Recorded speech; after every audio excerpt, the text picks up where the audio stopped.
ഇന്ത്യയുടെ കരസേനാ മേധാവിയായിട്ടുള്ള ഉപേന്ദ്ര ദ്വിവേദി പറഞ്ഞിരിക്കുന്നത് പാകിസ്ഥാനുമായിട്ട് യുദ്ധമുണ്ടാകുമ്പോൾ നമ്മൾ രണ്ട് വാർ ഫ്രണ്ട് തുറക്കേണ്ടി വരും. അതിലൊന്ന് പാകിസ്ഥാനുമായിട്ടും മറ്റൊന്ന് ചിലപ്പോൾ ചൈനയുമായിട്ടുമായിരിക്കാം, അല്ലെങ്കിൽ ചിലപ്പോൾ ബംഗ്ലാദേശുമായിട്ടായിരിക്കാം. അതിൽ 0.5, അതായത് 2.5 വാർ ഫ്രണ്ടിൽ 0.5 രാജ്യത്തിനകത്തുള്ള ആഭ്യന്തര ശത്രുക്കളായിരിക്കാം എന്നാണ് അദ്ദേഹം പറഞ്ഞത്. എന്നാൽ ഇപ്പോഴിതാ കേന്ദ്രം അതിനുള്ള പണി തുടങ്ങിക്കഴിഞ്ഞു എന്ന് നമുക്ക് മനസ്സിലാക്കാൻ സാധിക്കുന്നു. ഒരു എക്സ്ക്ലൂസീവ് റിപ്പോർട്ട് ഇപ്പോൾ പുറത്തു വരുന്നുണ്ട്. അതായത് അമിത്ഷാ ഇപ്പോൾ നിർദ്ദേശം കൊടുത്തിരിക്കുകയാണ്. 1974 മുതൽ രാജ്യത്ത് നടന്ന സകല കലാപങ്ങളുടെയും ലിസ്റ്റ് എടുക്കാനാണ് അമിത്ഷാ ഇപ്പോൾ നിർദ്ദേശം കൊടുത്തിരിക്കുന്നത്. ആ കലാപങ്ങളുടെ കാരണം, കലാപത്തിലെ പ്രതികൾ, കലാപങ്ങൾക്ക് ഫണ്ട് ചെയ്തവർ, കലാപം ഏത് വഴിയാണ് വന്നത്, ഈ കലാപം എങ്ങനെയാണ് നിയന്ത്രിച്ചത്, ഇത് എങ്ങനെയാണ് നമ്മുടെ രാജ്യത്ത് ഈ കലാപം ഇനി ഭാവിയിലേക്കുള്ള രാജ്യത്തിൻ്റെ ആ ഒരു വളർച്ചയ്ക്ക് തടസ്സം നിൽക്കാൻ പോകുന്നത് എന്നുള്ളതിൻ്റെ കൃത്യമായിട്ടുള്ള റിപ്പോർട്ടാണ് ഇപ്പോൾ അമിത്ഷാ എടുക്കാൻ പറഞ്ഞിരിക്കുന്നത്. സ്ഥാപിത താൽപ്പര്യക്കാരുടെ ബഹുജന പ്രക്ഷോഭങ്ങൾ തടയുന്നതിനുള്ള ഒരു നടപടിയായി സ്വാതന്ത്ര്യാനന്തരമുള്ള എല്ലാ പ്രതിഷേധങ്ങളും, പ്രത്യേകിച്ച് 74 ശേഷമുള്ളവ പഠിച്ച ശേഷം ആ പ്രതിഷേധങ്ങളുടെ കാരണങ്ങൾ, അതിൻ്റെ സാമ്പത്തിക വശങ്ങൾ, അന്തിമ ഫലങ്ങൾ, തിരശ്ശീലയ്ക്ക് പിന്നിലുള്ളവർ എന്നിവ വിശകലനം ചെയ്യുന്നതായി ഒരു സ്റ്റാൻഡേർഡ് ഓപ്പറേറ്റിംഗ് നടപടിക്രമം SOP തയ്യാറാക്കാൻ കേന്ദ്ര ആഭ്യന്തരമന്ത്രി Amit Shah bureau of police research and ഡെവലപ്മെൻറ്റിനോട് ആവശ്യപ്പെട്ടതായിട്ടാണ് റിപ്പോർട്ടുകൾ വരുന്നത്. ജൂലൈ അവസാന വാരത്തിൽ ന്യൂഡൽഹിയിൽ ഇന്റലിജൻസ് ബ്യൂറോ സംഘടിപ്പിച്ച 2 ദിവസത്തെ ദേശീയ സുരക്ഷാ തന്ത്ര സമ്മേളനം 2025 ഷാ ഈ നിർദ്ദേശങ്ങൾ പുറപ്പെടുവിച്ചതായിട്ടാണ് ഇപ്പോൾ മാധ്യമങ്ങൾ റിപ്പോർട്ട് ചെയ്യുന്നത്.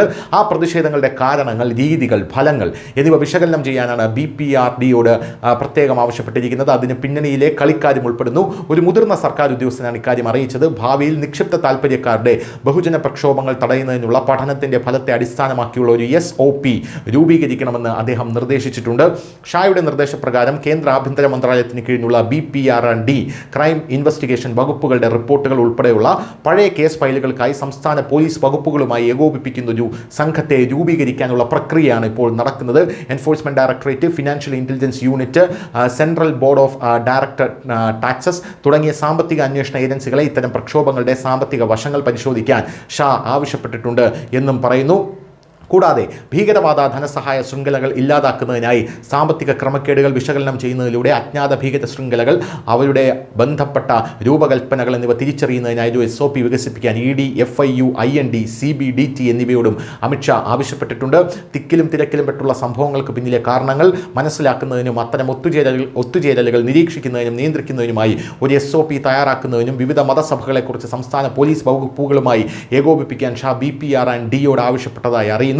പഞ്ചാബിലെ ഖലിസ്ഥാൻ തീവ്രവാദത്തെയും പൊതു ക്രിമിനൽ പ്രവർത്തനങ്ങളെയും നേരിടുന്നതിന് പ്രത്യേക രീതികൾ രൂപീകരിക്കാൻ ഷാ ദേശീയ അന്വേഷണ ഏജൻസി, അതിർത്തി സുരക്ഷാ സേന, നാർക്കോട്ടിക് കൺട്രോൾ ബ്യൂറോ എന്നിവയോട് ആവശ്യപ്പെട്ടു.